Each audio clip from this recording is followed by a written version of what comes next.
This episode is brought to you by Kia's first 3-row all-electric SUV, the Kia EV9, with available all-wheel drive and seating for up to 7 adults, with a 0 to 60 speed that thrills you 1 minute, and available reclining lounge seats that unwind you the next. Visit kia.com/EV9 to learn more. Ask your Kia dealer for availability. No system, no matter how advanced, can compensate for all driver error and or driving conditions. Always drive safely. This episode is brought to you by Shopify. That's the sound of switching your business to Shopify, the global commerce platform that supercharges your selling. Harness the best converting checkout and same intuitive features, trusted apps, and powerful analytics used by the world's leading brands. Stop leaving sales on the table. Discover why millions trust Shopify to build, grow, and run their business. Sign up today for your $1 per month trial period at shopify.com/tech23.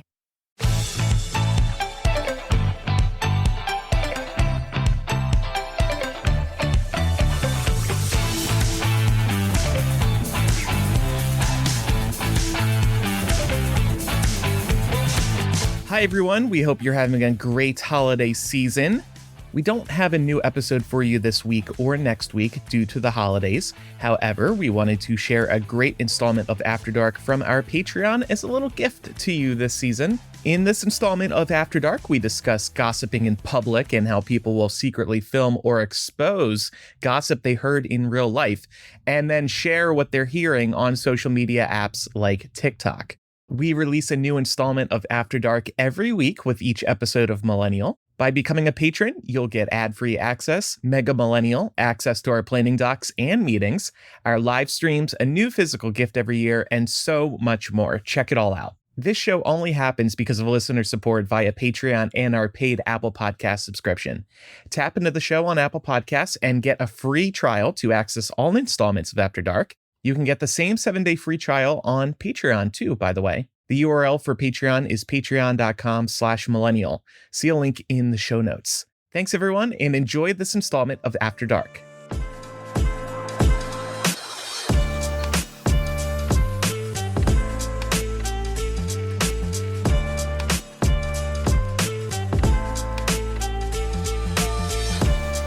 To kick things off, I wanted to ask you all if you ever worry about who could potentially be listening if you're gossiping with a friend or two out in public. 100%. Like, do you ever stop to think about it? Or on a podcast, which is kind of in public.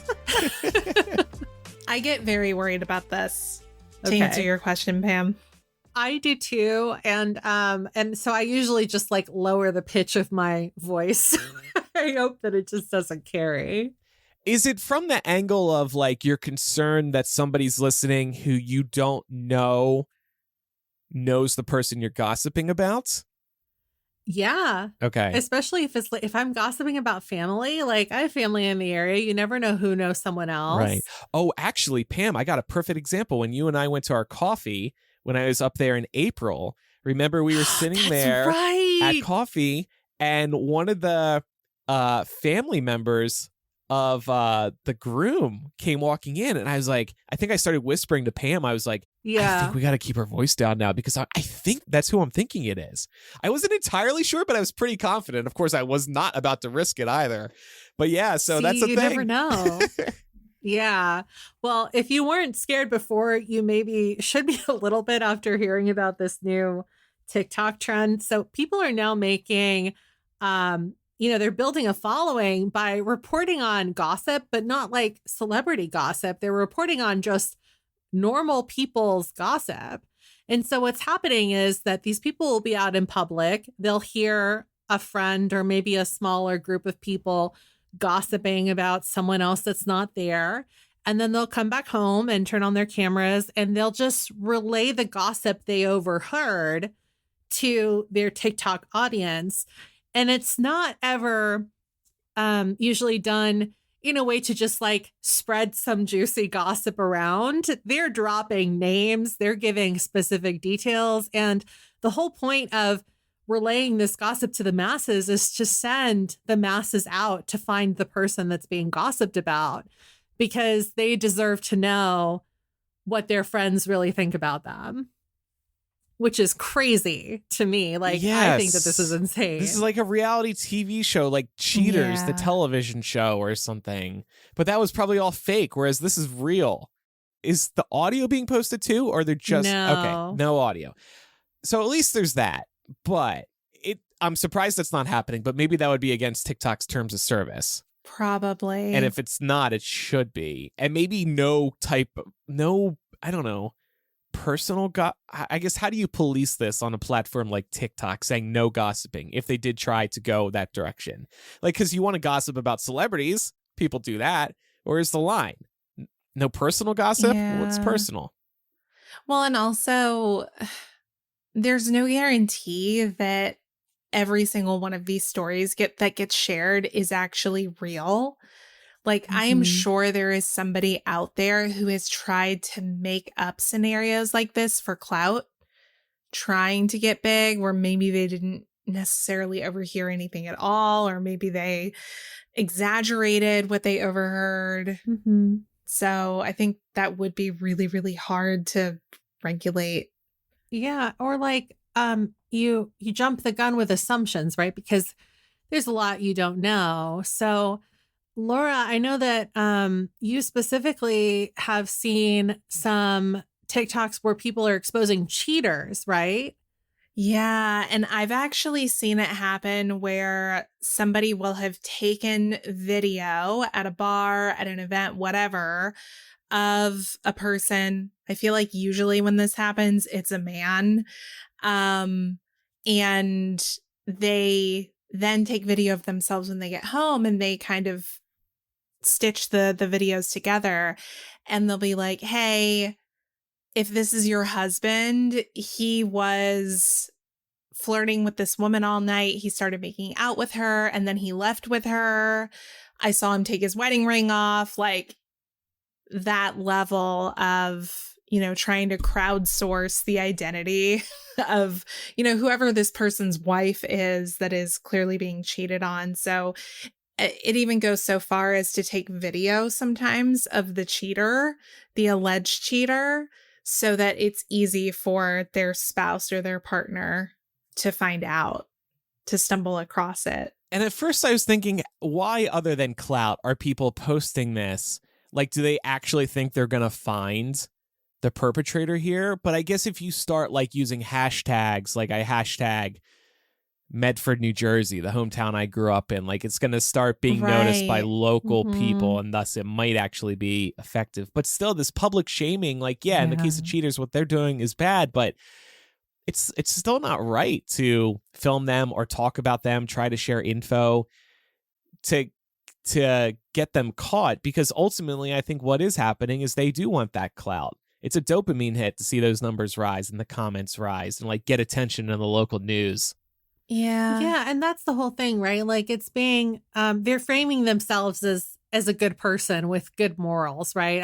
I'm doing this because, I'm just looking out for my fellow human. But you're right. It is kind of a transaction, because the kickback is that it's a return investment for them. They get a little bit more of a following. They get more hits on their TikTok, if that's something that they're looking to grow. So, and then what probably happens is they start getting DMs from people like, hey, I live in this town too, and I have suspicions about my husband. I think he goes to this coffee shop Saturdays at 10 a.m. with Carol. Can you please?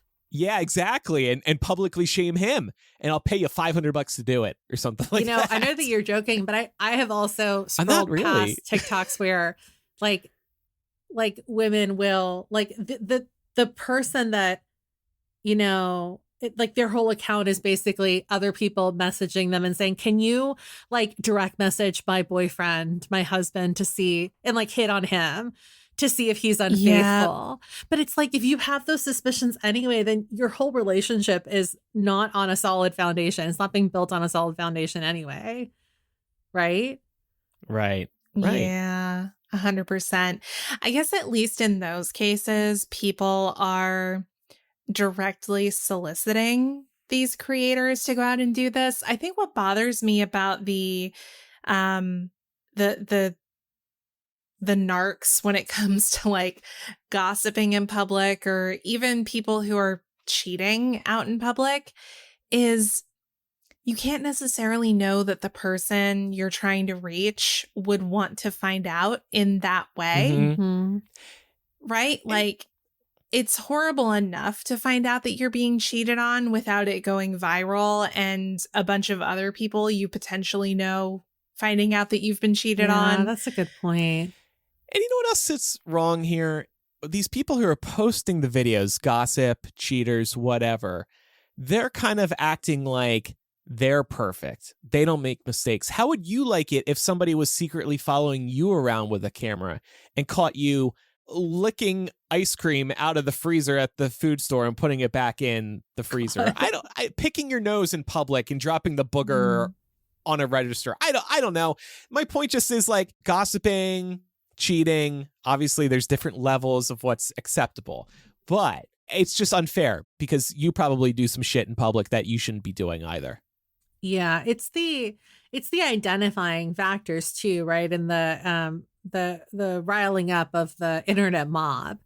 That's the real issue here, right? Like maybe we might feel differently if they were just like repeating something that they heard. Like for example, the overheard insert city here pages on Instagram are really popular. I don't know if you guys follow any of those. There's overheard LA, overheard NYC and stuff like that. That's like such harmless fun because there's no identifying information except for the fact that it was like girl 1 to girl 2 and that it happened in this city. Yeah. But they're not like actively mobilizing people to like find these humans and drag them basically through the mud. Yeah, it reminds me of, didn't we talk on the show about the girl who like gave a middle finger in the background of another video or said fuck you or something like that? There was a lot of assumptions being made, and these poor people who were being accused started getting attacked online. It was really messed up. I always love eavesdropping on people who are obviously on first dates. Oh, do y'all ever do that? Do you ever like root for them if they're like a super cute couple? Yeah, 100%. I will say the last time I did this, it was so weird because there was a pretty significant age difference at play, which like, whatever, it's fine. But the woman was, I would say, roughly around my age, and she and this guy started talking, and they both realized that they were from the same town in South Georgia, close to Savannah. And they were like, oh my God, what are the odds that we're from the same town? And they started talking. And the more they talked, they realized they lived there at the same time. And she went to high school in that town with his children who were the same age as her. And so they were talking about people that they knew who were like his kids' friends who she was also friends with, and kind of ran in the same circles.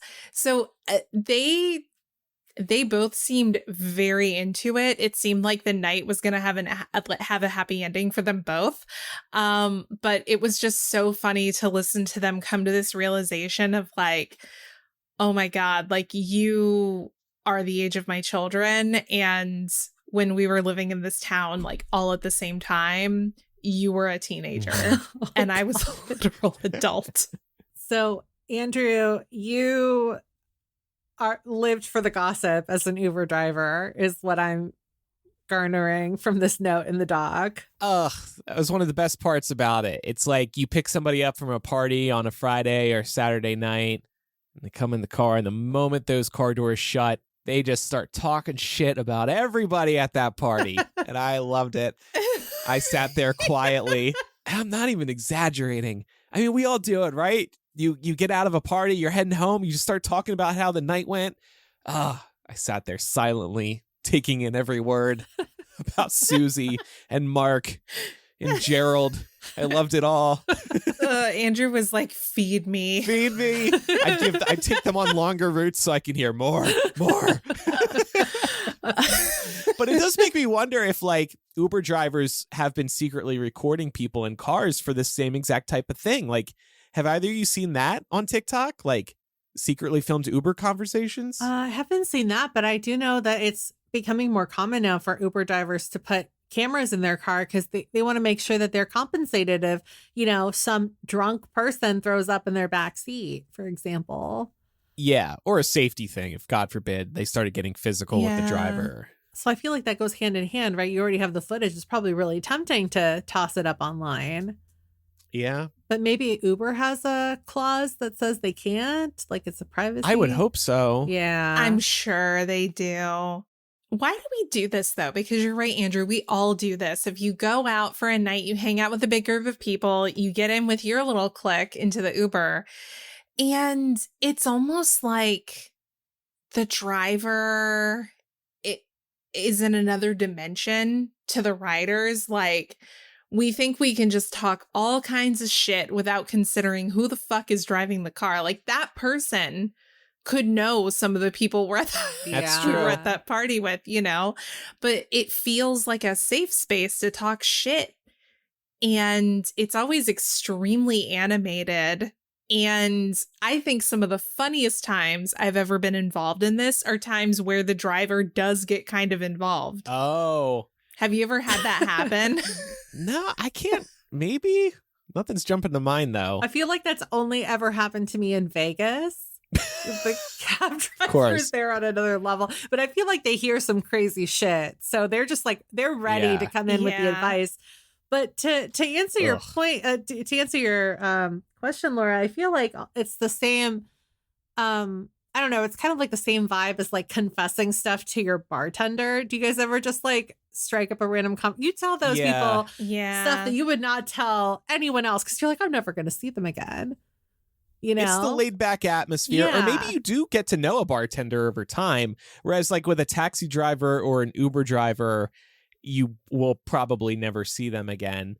I think too with Uber drivers, it's almost like a relic of the taxi era where you would have like glass a lot of the time, especially in like New York City between the front and the back. So that kind of helps set up a privacy wall, and that kind of mindset where you can be more open.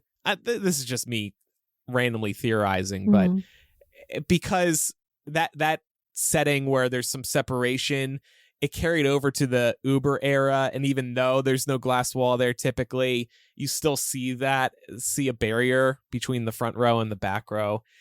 I don't know. That could be part of it. I guess it is important to start being more mindful of like doing that, but it just feels so good after you get out of a party to just like really like unwind, just like recap what went down. Recapping the night. Who pissed you off? What went really well? Yeah. It's not necessarily all bad gossip. No. Oh, I loved Laura. She was great at the party. What a great host, Aww. And then fucking Pam was so annoying. She wouldn't stop talking. There's always one messy drunk. Yeah. Andrew couldn't remember what happened that last hour, and then he threw up. My Halloween party. Yeah, I don't know. It's just it's natural. It feels good to gossip.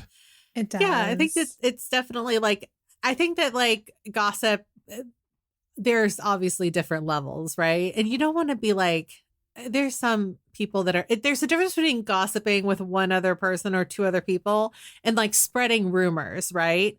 Because that's like, one is mean spirited and the other is maybe just not. I think it's normal to like let out steam, especially with your friends, with people that you trust.